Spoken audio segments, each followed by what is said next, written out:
પ્રભાવતી નગર અને દર્ભાવતી વિધાનસભાના નાગરિકોને સરકારની જે યોજનાઓ છે યોજનાઓનો લાભ મળી રહે, એમને આ યોજનાઓ માટે જે કંઈ ડોક્યુમેન્ટ્સની જરૂરિયાત હોય એ ડોક્યુમેન્ટ્સ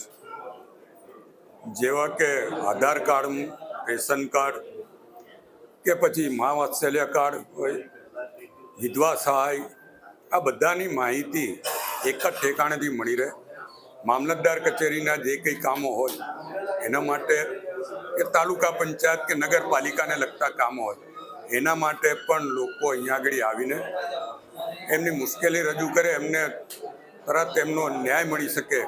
એ આશુભાષાથી આ જનસંપર્ક કાર્યાલયનું આજે ઉદ્ઘાટન અમારા સાંસદ જસુભાઈ રાઠવાના હસ્તે કરવામાં આવ્યું છે. ભારતીય જનતા પક્ષ જન સેવા એ પ્રભુ સેવામાં માને છે, એટલે અહીંના લોકોની સેવા કરવાના આશયથી આ કાર્યાલય નિઃશુલ્ક અહીંયા બધી સેવાઓ આપવામાં આવશે અને એનો લાભ નગરના